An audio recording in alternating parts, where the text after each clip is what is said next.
we've been talking about letting go, based on this book that I read, Letting Go, The Path to Surrender by David Hawkins. And we were talking about all the things over the past weeks that keeps us from letting go.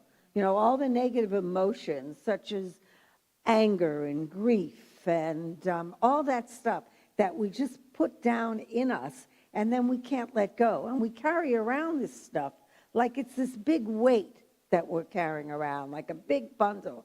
And we can't figure out why our life may not be working the way we think it should work. Because it usually is never working the way we think it should work, right? We always think more. So what David says is that once we get out of all those negative emotions, we reach courage. And past courage are all the positive emotions. And one big one is acceptance.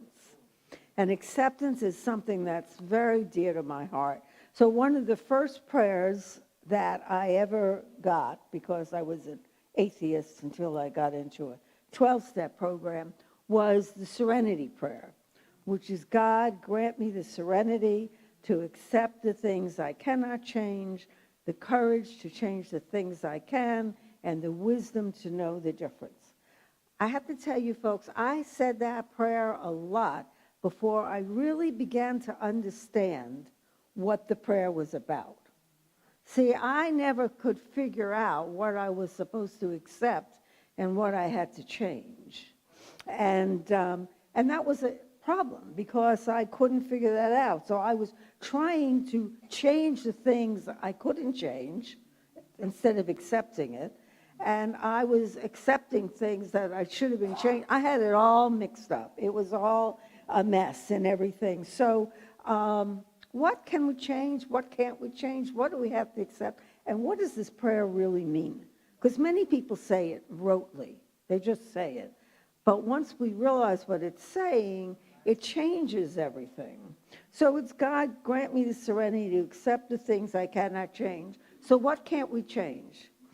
I know a guy who says, if we consider that there's this hula hoop around us, we can't change anything outside that hula hoop. Meaning we cannot change people, places, and things no matter how much we want to change. And we think we can change them. So when I met my ex-husband, my first husband, I remember I was young, and we were dating. And I remember, and he was mistreating me.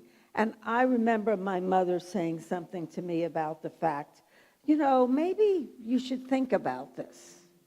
Well, I knew somewhere in the back of my mind that maybe she was right. I did run away the night before that we got married and then changed my mind because I didn't want to, we had a lot of people coming to the wedding and I didn't want to after. Anyway, so I married him. And I remember having this conversation with my mother. I was like 21, and of course my mother knew nothing, and I knew everything. You know, when you're that age, your parents know nothing. And my mother said to me, she said, do not marry him and expect him to change. And I was like, what do you know? You know, I am going to change him because he loves me so much. Why wouldn't he change? So guess what?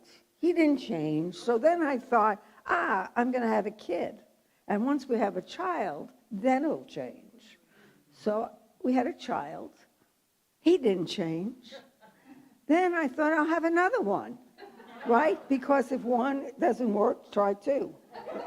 More is always better. More always seems to make the thing better, at least in my mind at that point. So I had a second child, and guess what? He still didn't change. And so I thought, this is really ridiculous. This man won't change. No matter what I try and do, he is staying the same. And so I got to the point where I finally thought, oh, I have to change something. I'm going to change my life. Now, we can change certain things. And when we think that by changing the outer start of our life, we can change what's going on inside of us, it doesn't work. So another quick story, well, not so quick. So I was I used to go to this guy for many years. He did my hair. We were really good friends and all of that. And my life was unraveling, like it was really unraveling. And he was dating this girl, this woman, and there was something about her that was something I had never seen before. And I thought, her name was Sid. I want what Sid has. I don't know what Sid has, but I want what she has. Well, at the time, I had long blonde hair, and Sid had very short red hair. So I thought, it's her hair. Now, this is at a point in my life where that's just how I judged everything. So I decided I needed short hair. Somehow, if I had short hair, I would have what Sid had. So I said to Michael, who was my friend who did my hair, I said, I want you to cut my hair. He says, are you sure you want to cut your hair? I said, oh, yes. I didn't say anything about the fact that I was trying to be like Sid. I just said, oh, yeah, I want my hair cut. He cuts it all off. A month later, guess what? My life didn't change at all, except now I had short hair. So I thought, oh, it's because she has red hair. So the next time I go in, I say to him, I want you to do my hair red. And he went, what? I said, I want you to do my hair red because, and then I said to him, because then I will be like Sid. And he said, wait a minute here. I'm not doing your hair red. What I'm going to do is I'm going to call up Sid, and I'm going to have her come over and talk to you. Well, what it was that Sid had was she was sober, and she had like 7 years of sobriety. And what I saw in her, which I had never seen in anyone that I hung around with, I saw this spirit, this God, this sober woman who was unbelievable. And when she talked to me and she told me about what her life had been like and what it was like now and all that, it blew me away. I thought, I cannot believe what she's telling me, because she didn't look like what she was describing. And what I realized then and there that was different about her had nothing to do with her hair, but it came from something within her. And I thought, oh, I want that, because now I'm still thinking of outside stuff. And so I decided to go into the same program that she was in. And at the beginning, guess what? Nothing changed in my life. You know, nothing changed. No matter what I did, nothing changed, because I didn't change anything within me. Right? I was trying to change all this outside stuff, move this, that, and the other, and nothing was working. It never dawned upon me that what they're talking about is changing ourselves. That's what we need the courage to do. We need the courage to change ourselves, because that is what we need to do to have that experience of God. We need to change the stuff inside of us that keeps us from God. And it's not always easy, because we have to get rid of a lot of things we don't want to let go of. You know, I was the queen of letting go of things. I let go of everything. I moved from California. I left all my furniture. I gave it all away. I gave everything away. I didn't even take any sheets. I didn't take any towels. I didn't take anything, because somehow I still think that that's what we're talking about. We're talking about change. But you know what? When I got across the country, nothing changed, you know, because I had to work on me. And that's when I realized that what I had to let go of was a lot more stuff than just furniture.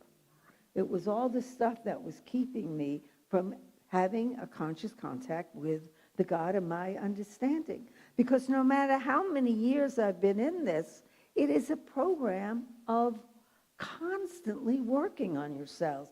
Because as soon as you think you got it, you don't have it. Right? Because we talked about pride. As soon as you're going around thinking, I got this. Look at me, I'm so serene. I meditate 12 hours a day, whatever, you know, I got this. You don't have it. You know, you don't have it because you're going around thinking about how great you are. And that's pride. So we have to develop this humility. So we have to accept, one of the things we have to accept is that maybe we don't have all the answers. Ah, maybe we don't have all the answers. Maybe we need to spend more time in prayer and meditation. Maybe we need to work on some of those negative feelings that we have and those emotions that are keeping us from God. Oh, maybe I have to look at myself. Oh my gosh, I don't want to look at myself. I'm having too much fun looking at you because I can see what's wrong in you. I just don't want to see what's wrong in me. So we have to accept people as they are. We have to accept the weather as it is. We have to accept the world situation as it is. Yes, we can pray for all of that, but we can't change it. We can't make the sun come out. No matter how much you want to make the sun come out, it's not going to come out until it changes, because God is what changes the weather. You know, this is a natural thing. So we can't change that, but we can change ourselves, and we can accept that which we don't like. Now, I love this quote. This is from the book from Alcoholics Anonymous. Acceptance is the answer to all my problems today. Acceptance is the answer to all my problems today. Not some of my problems, all of my problems. When I am disturbed, it is because I find some person, place, thing, or situation, some fact in my life unacceptable to me. And I can find no serenity until I accept that person, place, thing, or situation as being exactly the way it is supposed to be at that moment. Nothing, absolutely nothing, happens in God's world by mistake. Unless I accept life completely on life's terms, I cannot be happy. I need to concentrate not so much on what needs to be changed in the world as what needs to be changed in me and my attitudes. You know, it is an inside job, folks. No matter how much we want to make this world a better world, this, that, and the other, we have to go within and we have to see what it is that we need to change. Now, sometimes we do have to make a change in the outside. So in my first marriage, it was the best thing I ever did. It wasn't the best at the time because there was a lot of problems, but it was the right decision. It was the right decision. I had a career years ago, and I loved it, and then the situation changed, and the job changed, and I was unhappy in it. And so I had a decision to make. And it wasn't an easy decision to make. I wanted the job that I used to have. I wanted it to be like it was. But guess what? It couldn't be like it was. And so I had to decide, do I accept this as it is, exactly as it is, or do I change something in me, change the situation or whatever? So David Hawkins says this about acceptance. In acceptance, we enjoy the experience of harmony. We feel as though events are flowing. We feel secure. We can be of service to others without a feeling of self-sacrifice. There is the feeling, I'm okay, you're okay, and it's okay.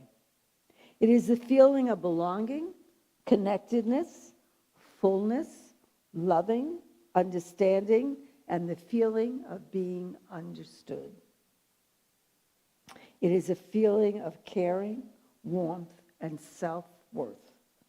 Because of the security of this state, we can allow ourselves to be soft, mellow, and natural. There's joy, and we feel in tune and relaxed. There is a feeling it's all right just being ourselves. Now, who wouldn't want to feel like that?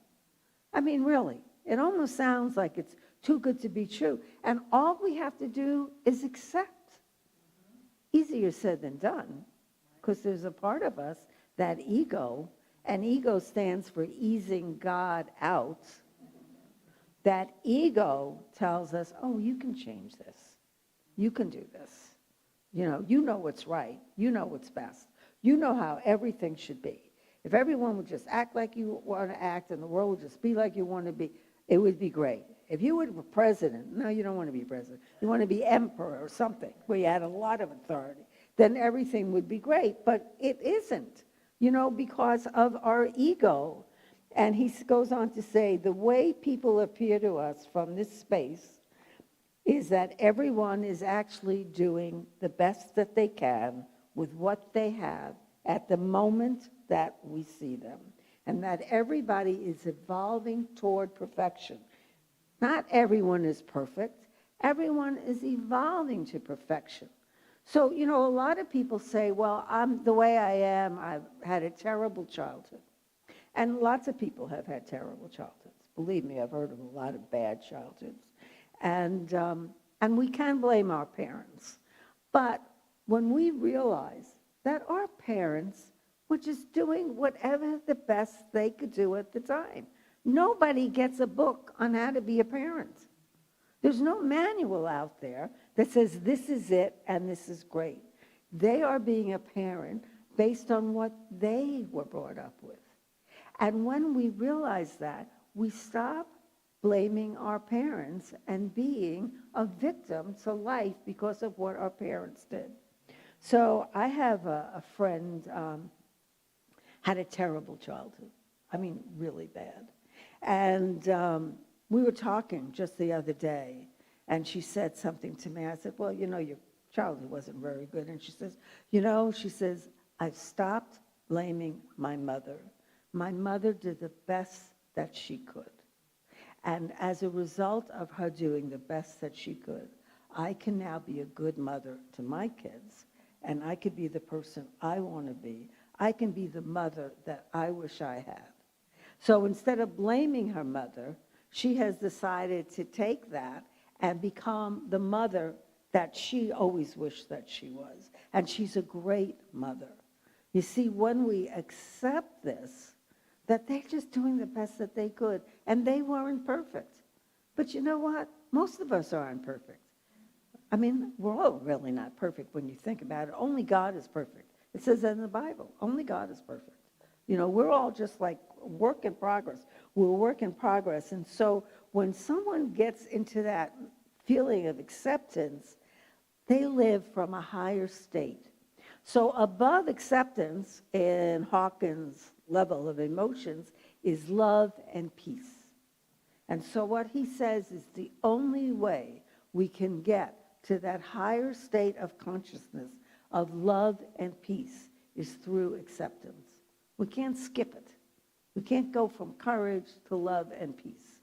We have to go through acceptance. So he gives a little scenario, which I thought was so cute. So he says, let's say, give an example about all these states and how we deal differently in these different states of consciousness. So we'll give the example of you have a brand new car and you're parked. And you're getting into your car and you're getting ready to go. And then the person in front of you, for no reason at all, backs up and hits your car and knocks off the bumper and makes a mess. So how you react shows what kind of state, emotional state you're in when this happens. So for instance, if you're in that lower of shame, you might say, how embarrassing. I'm such a lousy driver. I can't even park a car. I'll never amount to anything. Now, there was a time in my life, no matter what you did to me, that's what I did. I just took it and I said, oh, I'm just a piece of garbage. I'm never going to amount to much. And then you go to guilt and you go, oh my God, I had it coming. I deserve this. I'm such a terrible person. Of course they're going to run into me. Why not? Just come on at me. Just, get whatever you can at me. And then you might go to apathy with, well, what's the point? Life is life. You're just sitting here in my car, not doing anything, and this guy just hits me. And then you go through grief, just, oh, my car, I feel terrible. Fear that somehow you're not going to have the money to pay the car. Desire, I'm going to sue this person. I have a friend who said that to me the other day. She said, oh, this friend of mine got hit by a car. She says, she should sue him. I told her she should be holding her neck afterward and, and suing them. Let me tell you, I've worked in the insurance business for many years, and that's what a lot of people do. They see something like an accident as a means of getting something that they didn't deserve. And then pride, you're a fool, look where you're going. And then you go to courage, and you go, well, you know what, we both have insurance, it'll work out. And then willingness, how can I help this guy? He obviously is in a bad situation because he just, hit me and I'm parked here, right here. To acceptance. And in acceptance, we say things like, it could have been worse, at least nobody's hurt. It's only money.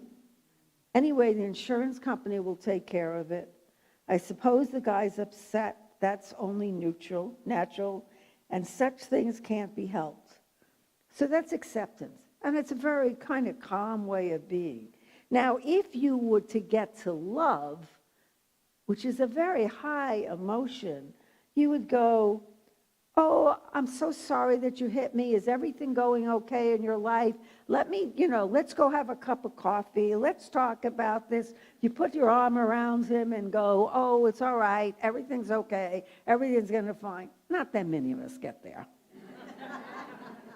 We certainly don't get to peace, which is the top, which is like, isn't this great? You know what? I was going to talk to you. I think I can give you some business. I think we should get a cup of coffee and talk. I think I have a great, and all of a sudden you're like, if we get to acceptance, folks, that's really good.